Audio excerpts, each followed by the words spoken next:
And this is Arrows and Acres, a podcast for families building something that lasts, with Daniel and Allison Hartman. Yeah. We're raising up arrows, we're working the land, a husband, a wife, and a God-given plan. And no shortcuts, we're doing this right. Building a family that shines in the night. Arrows and acres, faith, family, home. You were never meant to do this alone. Arrows and acres, let's build something real. Welcome to the show. Let's go. Welcome back to Arrows and Acres podcast. We're excited you're here. All right. Well, today's episode is parenting for decades, not days. I want to start the episode off with some statistics that you guys can comment on and kind of take it away. So right now, 65% of Gen Z adults say they feel unprepared to make independent decisions. Not because they lacked information, but because they were never given real responsibility growing up. That's according to Barna Research. And listen to this. By the time that they're out of their home, 75% have never done their own laundry, cooked a meal from scratch, or managed a budget before leaving home. And then the last one. Children with real household responsibilities are 3 times more likely to show initiative in the adult workplace than those that weren't trained. So actually, I got one more bonus one for you. And here it is. This is a University of Minnesota study, and it tracked 84 young adults over a 20-year period and found that the best predictor of success in a person's mid-20s was having participated in household tasks starting at the age of 3 or 4. So are we building for decades? Or are we building for days? I think that is definitely something that is heavy on my heart. Our business allows us to, our photography business kind of allows us to be in the general public a lot. So we're seeing I would say, typical moms, the typical families in our culture. And unfortunately, I am seeing this trend just hugely amongst moms, which is what I interact with mainly, that mom that's just kind of over-busied herself, but yet they're putting out lots and lots of temporary fires. So they kind of go throughout their day putting out problems and dealing with immediate issues, but without any long-term future legacy vision. And it honestly breaks my heart. I don't fault anyone. Typically are all a sum total of our experiences. So whatever our moms did and grandmothers did. In fact, I was just thinking about that statistic. I would say I was in that statistic, that 75% that had never done. I might have done laundry, but I remember going off to college and doing laundry for the first time. I had to call my mom and ask her how to make rice when I was married.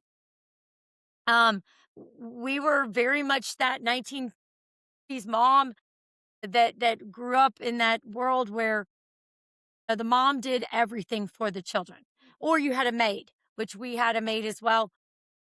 And I don't fault my mom. She literally only did what she saw. But I feel like there's a time that needs to change. It needs to shift because all we're seeing is burnout. So I think kind of what the point is that you guys are realizing, we're realizing that most these families are running the same playbook. Yep. And the question is what is that playbook producing? Exactly. What is that fruit? And I feel like the end result, unfortunately, are children that are adults that are not equipped for adulthood. They aren't able to even do simple tasks. Like we talked about in the last couple of podcasts, just how important it is to have those skills that are not taught necessarily in books, but they're not just taught. You have to act on them. You have to have the practice of being able to do them. And so, yeah, this is one of my favorite topics. You're about to get deep. Go ahead. Well, And my thought on this is just the overarching concept of stewardship. Our this life on earth is compared to eternity is like a breath of air. And like on a cold day, when your breath it disappears, poof. And the principles of stewardship are just that, okay, one person was given 5 talents, one person was given 2 talents, and one person was given one. And the person that was given 1 talent that went and buried it, it did not end well for him. And he says he cast the unprofitable servant into outer darkness. There will be weeping and gnashing of teeth. So not only is there consequences to not being a good steward, but there's great reward. There's 10 cities in God's kingdom, and there's obviously great benefit to this life as we have children that are a household that's a peaceful household and orderly household, and children that are capable. And then the legacy to 1,000 generations is only going to happen if these principles of hard work and morality and a relationship with God, intimacy with God, are handed down to each generation, to 1,000. And that's really what has society and culture have fallen apart simply because of that statement. Strong men make good times make weak men make hard times, and then the whole cycle begins again. And how is that stopped? That's stopped Right. by a stewardship principle of passing down all of these traits of a moral people, of a godly people, of a deep, intimate relationship with Jesus Christ down to our children. And we're doing it through, okay, every second counts. Uh-huh. We're not wasting our time. Everything is for Christ or it's against. Mhm. And and time is so precious. And just sitting down and watching something just to watch it. And don't get me wrong, we want to go out in the boat, we want to go fishing, we want to go hunting, we want to go play, we want to go watch a good movie that's for Christ. Any chance we get, we have fun with our children, play games with our children. All this camaraderie is just as important as we're stewarding our children to have a lot of fun. And we work hard and we play hard. We work Yeah. together, we do everything together, but everything is teaching diligence, train up a child in the way he should go when he's old, he will not depart from it.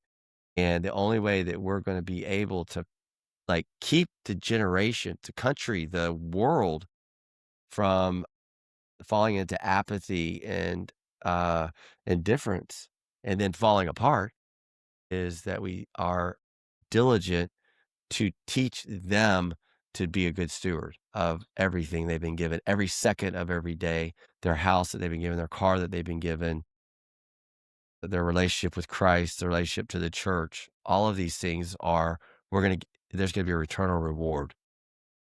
Do you think that the modern day church and Christians have a copy problem where they're maybe adopting and running off the secular operating system? It's like they want all the benefits of the secular world with a little Christian sticker Right. on it. Sadly, that's so true. There's a documentary called Divided that we've watched, and it kind of talks about that when churches look way too similar to the church, to the world. World. uh, Divorce rates 50%. It's Oh, I'm very sorry. concerning. Divorce rates higher in the church. It's 52%. Yeah. I think it's 50%. I don't know if that's changed or not. That was one thing I remember. It was just 80% of the children never come back to the church But I was after thinking about, after they leave the teenage years. It's just like, how is this even okay? Like, why does that not the record? Why does not the whole world, church world, stop on that? And it's just like, why? It's a big deal, and I think that's why we're doing this podcast, why we're doing what we're doing, why we're having these family camps, why we're having our children associate with all these things that we're doing is simply to not have that happen, to have this legacy to 1,000 generations, to many. Yeah. And you have to be intentional to break the cycle. So I started by talking about we tend to do what our parents did. We tend to do what our grandparents did. That's what we've seen.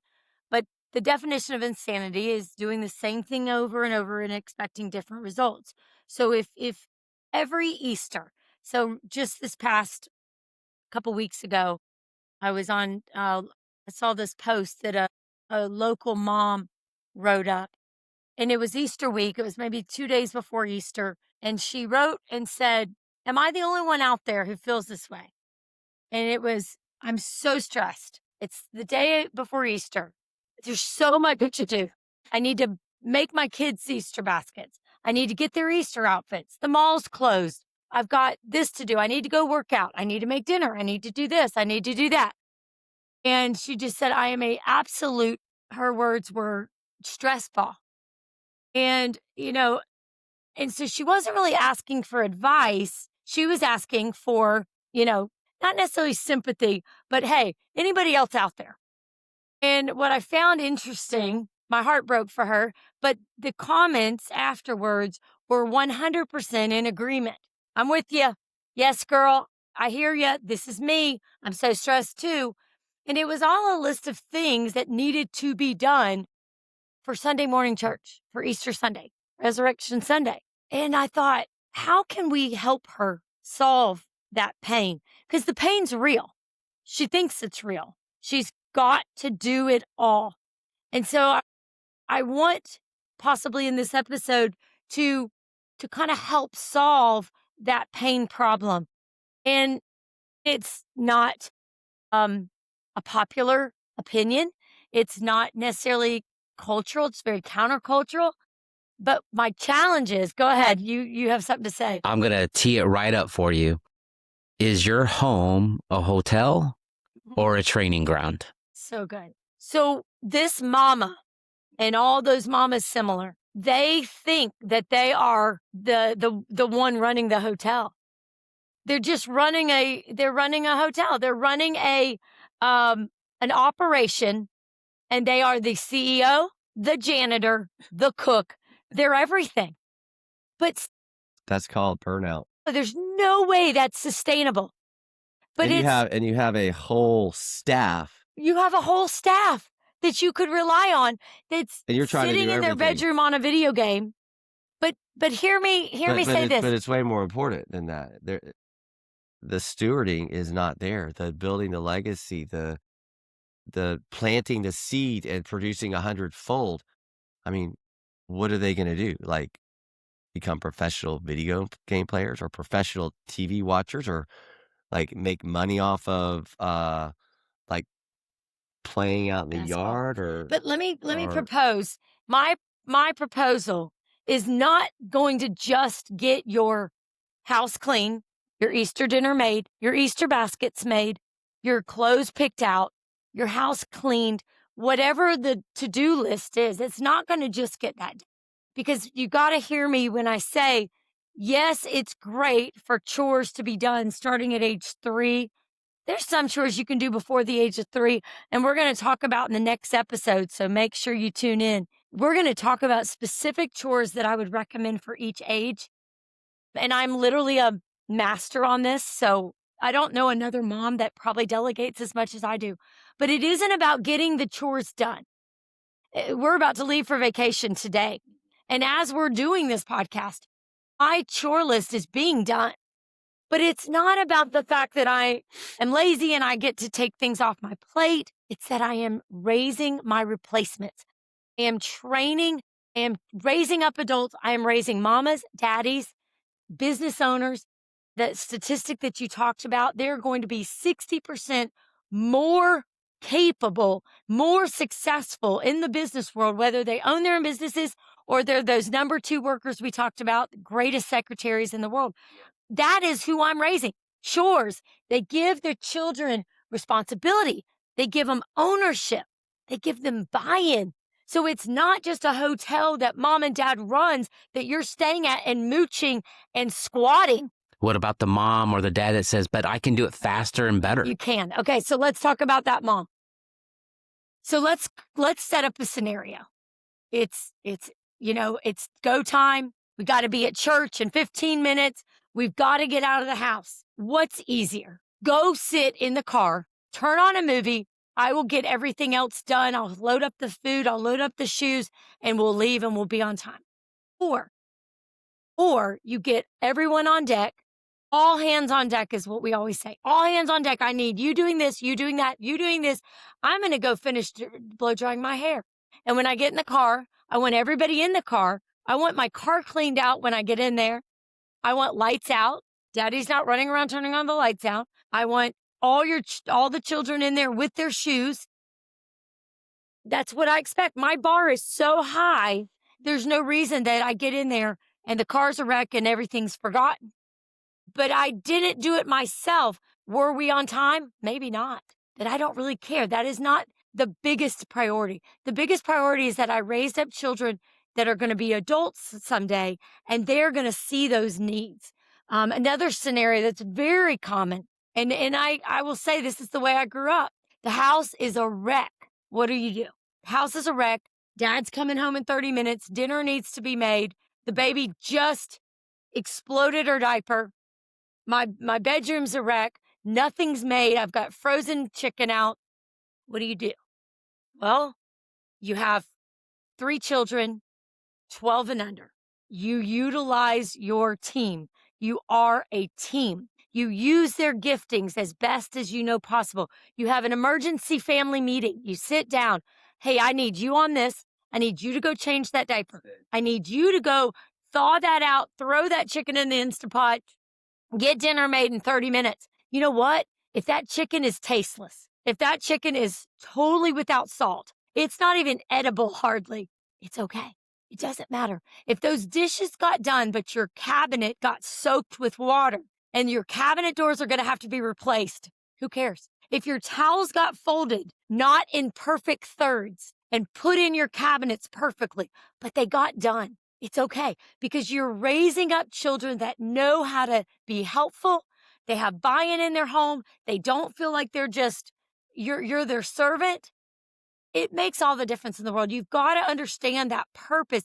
It's not just parenting for days and parenting moments and extinguishing fires. It's using those opportunities to raise up functioning, good human adults that will be able to eventually take over their homes. And my children can run a household by the time they're 14. Talk about the cost. What's the cost to you as parents to invest that time up front? What's the emotional costs? What are the costs involved versus if you just did it yourself? Well, I mean, in our house, and that's kind of why the big families are in this vein are so different, because you could probably do for 2 children is pushing it. 4, you got to get everybody on board, or you have a mutiny and you're going to get kicked off the ship as a parent.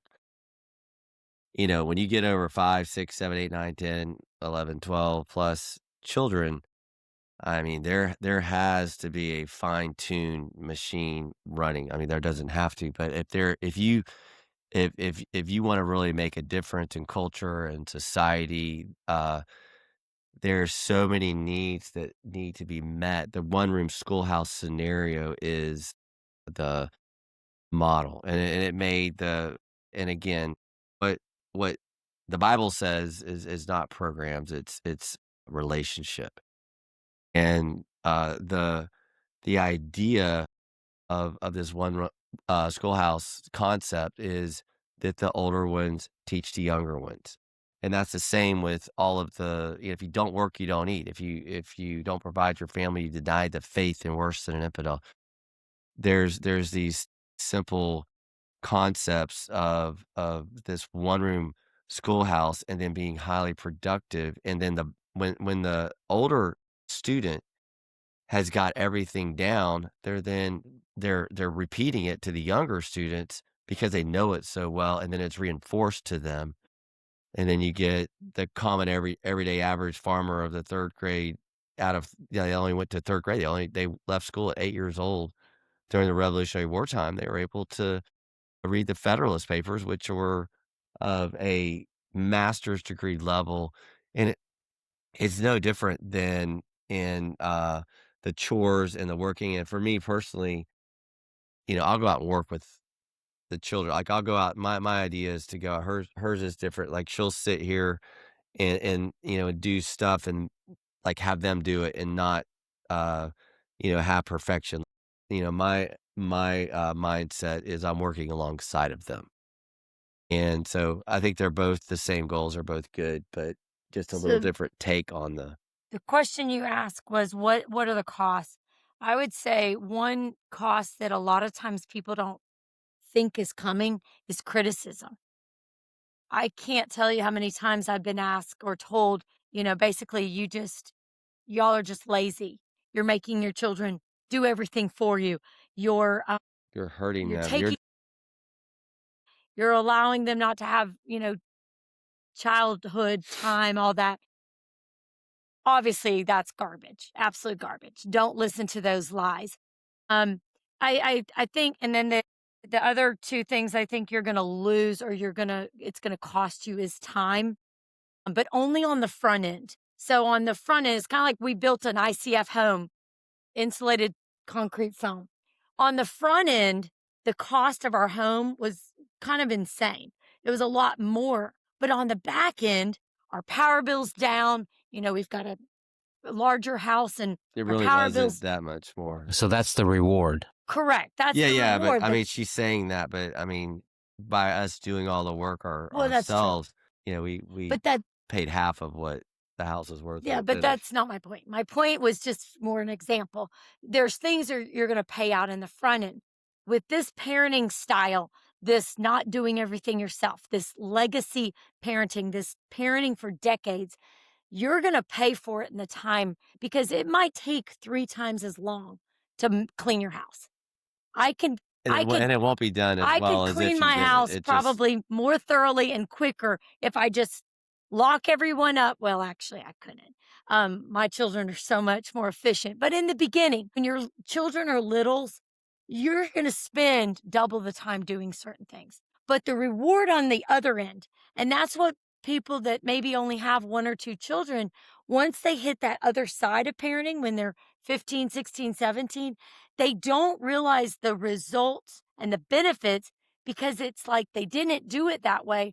And they're just like, how do you have time to do this and that now?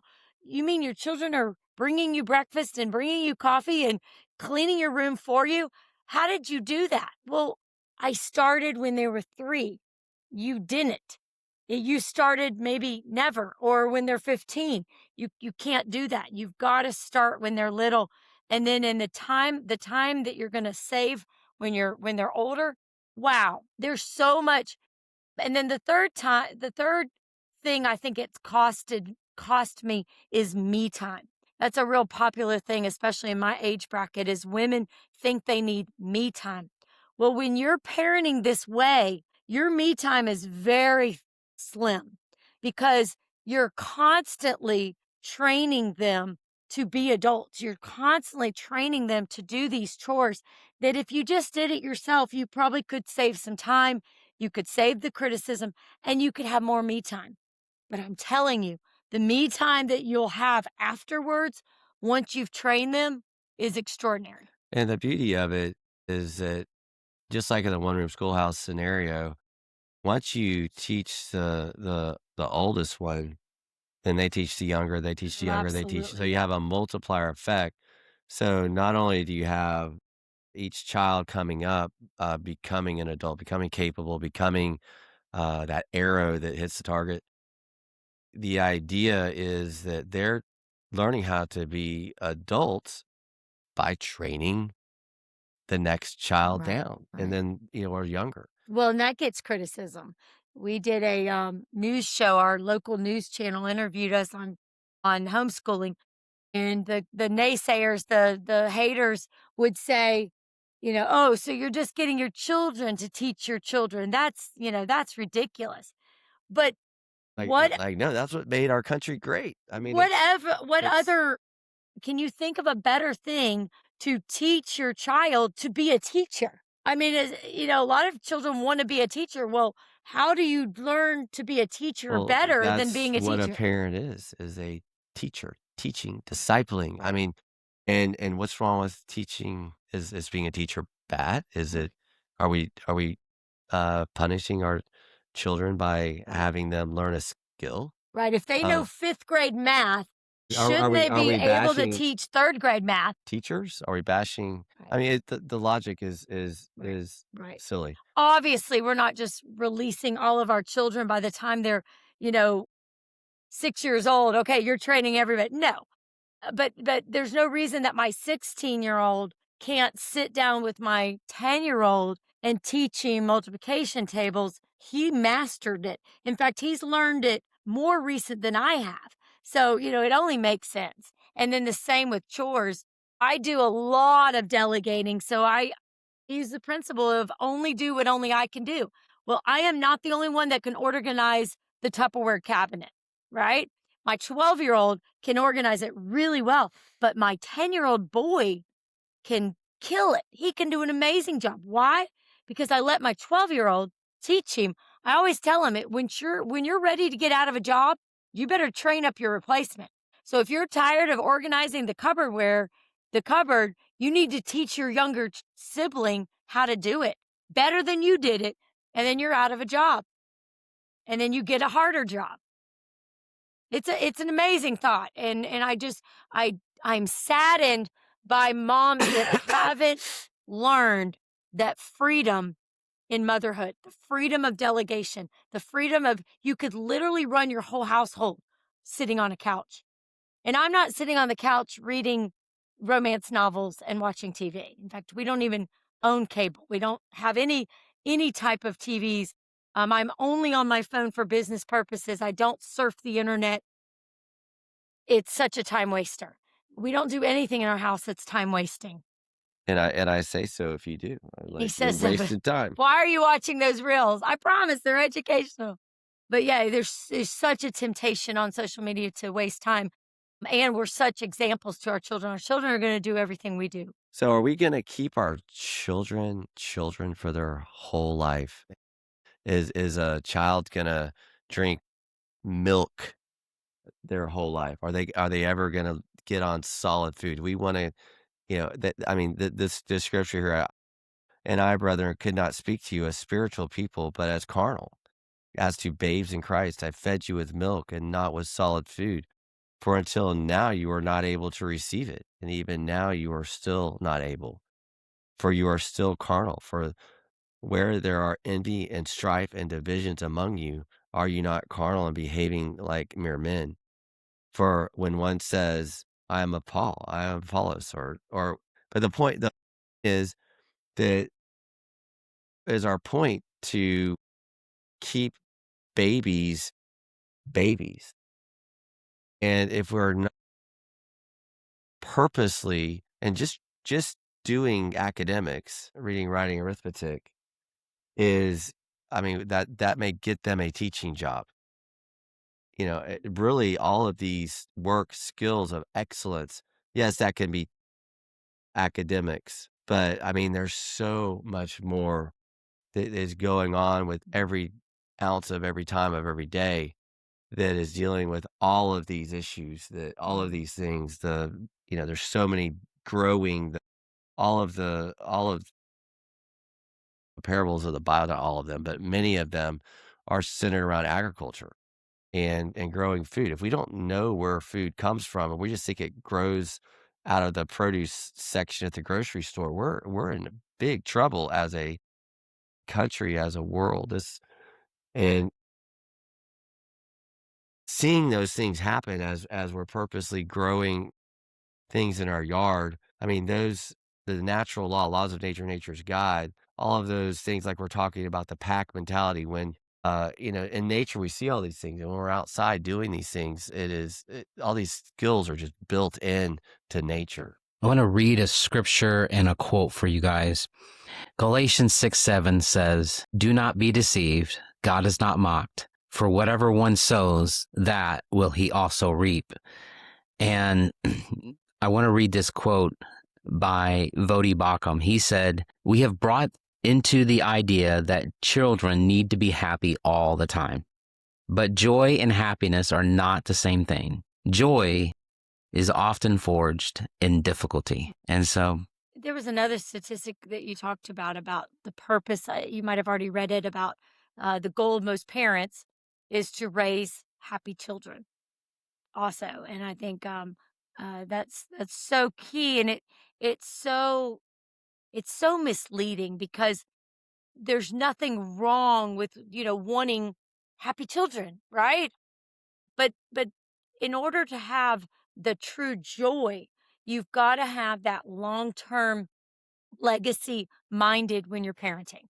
And so I challenge parents to that are listening to look decades ahead every time you have a family crisis.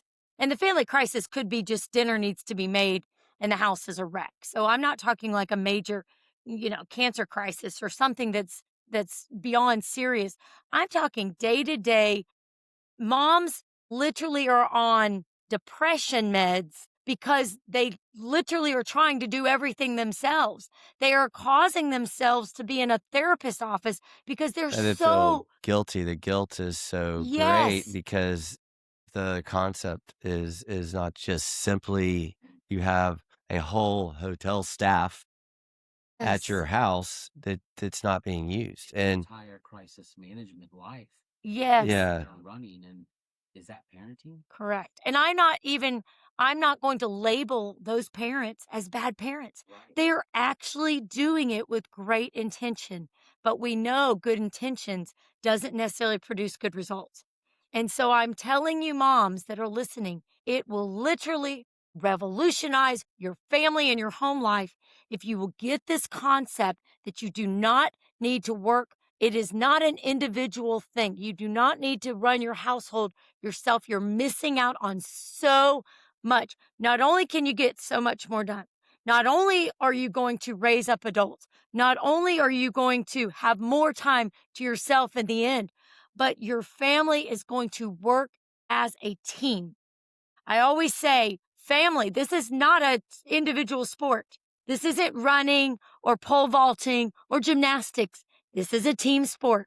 This is volleyball. This is basketball. We're a team. Daddy's the coach. I'm the assistant coach, but you guys are all the MVPs. You're all our players, and we cannot do this without you. I don't want to do it without us. And in this next episode, we're going to break it down what that looks like in our home. But I just encourage you guys, do not beat yourself up. If you've already been doing it like this, and you're the mom that's making the meals, cleaning out the refrigerator, going grocery shopping, doing the meal planning, doing the meal prep, doing the meal cleaning, getting your children dressed, planning their outfits, fixing their hair, bathing them, doing all the things, making sure your house is clean, making sure your house is decorated, making sure you've done all them customer service phone calls. Oh goodness, our power bill's about to shut off. You don't need to call. You have a 10-year-old in the home, they can call. You got to teach them. You got to raise your replacements. You got to use your staff wisely. You're doing it for your immediate benefit, but their long-term benefit. You've and got to have as that vision. the task change, Oh, they yeah. become much greater and more detailed, and the level of perfection is increased. But as a small business owner, that my children work alongside of me, my wife works alongside of me, there is so many opportunities, not just to get to know them better, but to speak into their life and to download all of these important concepts of morality, work ethic, life or or skills. correct misinformation that they've gotten from someone they've picked up along. Oh Yeah, no, yeah, or that is not correct. Yeah. yeah, just realign the thinking or reboot. But if you're Like not spending the where time did with them, this you're not going to even know what they know. like where did this idea come from that's in your head right now? Like it doesn't even have to listening thing. Like, what are you thinking? Like this, okay, why are you anyway depressed? Godliness with contentment is great gain, a self-confident full. We're not to be worried about, you know, confidence, self-confidence. Like, we don't need to have confidence in ourself. The joy of the Lord is my strength. And all of these different lessons, not just how to run a camera or push a shovel or plant a seed or how to prune, all of these things are building relationship. And they know that I am the one that wants them to succeed more than anyone else on the planet. And as they know that, they're going to want to also help me. And honestly, you can even think of it as a selfish motive. I don't need a social security program. I have children, 11 children that, my children and my grandchildren, if anything ever happens They're to going to me, take care of us. yes, a good man leaves to his children's children. That is my job. That You, is what you I'm mean to you do. mean when you're 90, you don't want to be taking care of them? Is that what you're trying to say? Yeah, still feed them with the, Right. yeah, Yeah. No. 30 years old in the basement playing video games. No. And we're already seeing some fruit of this. Even our married children, they invite us over for a meal. They treat us to a meal. Yeah, we're going over to their They're houses now. paying for And our meal when we go out to dinner. They're sit down on our couch and read to our children, mom and dad. Let me bring you the coffee. This is not a negative episode. This is the most exciting news that should make any mom jump up and say, whoa, I just found the most exciting, whatever you want to call it, the most exciting news of that I've ever heard. I mean, talk about a get rich scheme I was here. We're just thinking that. Yeah. like, we have something to sell. We I have have a happy children, happy life, happy wife. yeah, but it's changing Stewardship. your paradigm, not thinking that you are running a hotel, but you are raising up a generation that is going to eventually be taking care of you in your older years. And so, yes, you want to raise them up well. You want to set them up for success. You are not setting your children up for success by doing everything for them while they sit in their rooms and play video games. You're just not. If you don't use it, you lose it. If you don't exercise your body, you're gonna just fall apart. No matter what, if people are not trained to do hard things, to do things that are not easy, Great book, by the way. there's no hardening of society, and society gets soft Yeah. and pliable. The legs of society just collapse if we're not doing hard things and challenging the next generation to do hard things. Yeah. So don't be discouraged. Take one bite at a time. Change one thing a day. Maybe it's just something simple. We're going to talk about that in the next episode. Specific things you can give away. But just, take this and enjoy the transformation of your family. I can't wait to hear about it. Go to arrowsandacres.com.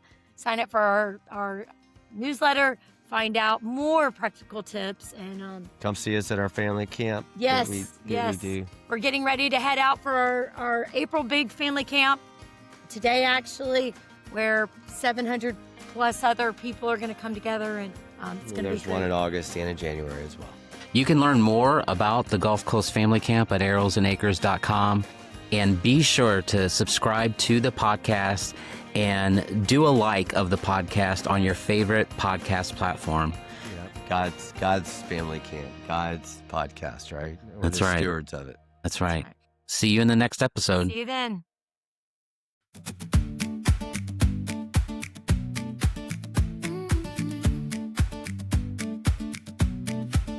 Every arrow takes aim, every acre takes work, every covenant kept when it hurts. Keep going, keep building,